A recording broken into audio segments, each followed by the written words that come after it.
everybody, and welcome to the Sidelines Washington YouTube channel where we take command for the Sidelines Sports Network. I'm, of course, your host and head of NFL operations here at the Sidelines Sports Network, Parker Hamlet. Make sure you guys do what it says at the beginning of the video, like and subscribe, and leave a comment down below on who you think is the number one tight end in this class. But today we're discussing one of the top tight end prospects of the 2022 NFL draft class, one that had a particular visit with the Washington Commanders. I'm talking Texas A&M's own Jalen Wydermeyer, who is just an absolute physical freak. I mean, the physical attributes are absolutely there. Athleticism sort of in question, but definitely interesting to see Ron Rivera and this front office take a look at the young tight end who had kind of a down year in, this last college football season. And, of course, Logan Thomas coming back from a season-ending injury and, not getting any younger. Some would say he's on the wrong side of 30, already being a tight end in the National Football League, not being a natural at the position.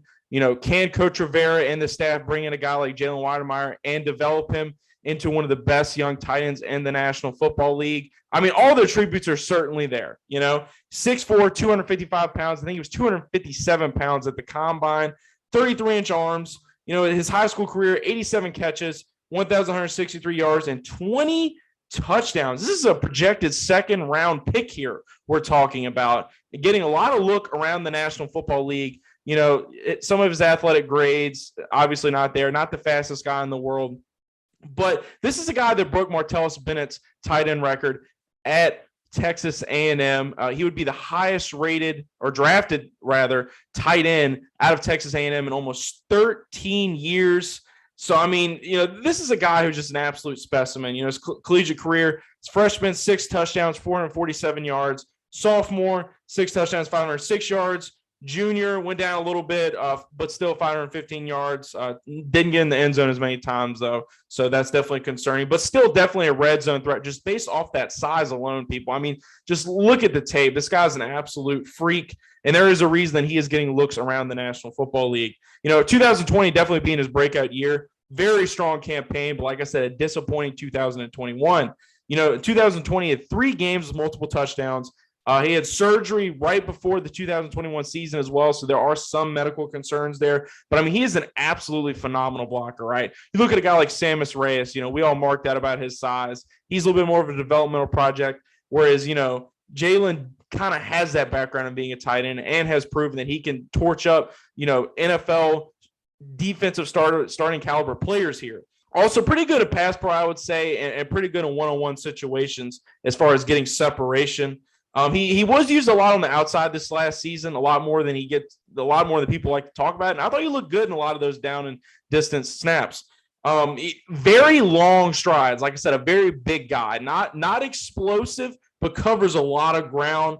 Pad level, obviously an issue with him. That's something you'll kind of see most of the experts talking about as well. But this guy, like I said, gets separation and is dangerous at all levels. Definitely not elusive. No Jordan Reed kind of guy we're talking about here. But like I said, kind of an underrated route runner, 13 yards per catch in 3 seasons. I mean, really, he makes all the catches that he needs to make.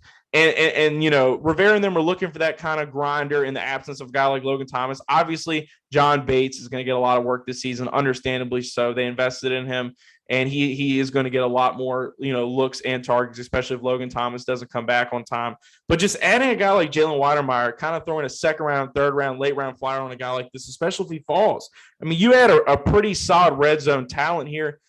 Target for Carson Wentz, and Carson Wentz loves his tight ends. Let's go back to the Philadelphia days. This is a common trend for a guy like Carson Wentz. And, pro comp, something that I see a lot for him is Dwayne Allen, and everybody remembers how well Dwayne Allen, paired with Kobe Fleener, played back in Indianapolis with the Colts. So, I mean, I really do feel like Jalen Wydermeyer, if all the boxes check and he's there, and the Washington Commanders, don't overdraft. I feel like this is a guy who has some value.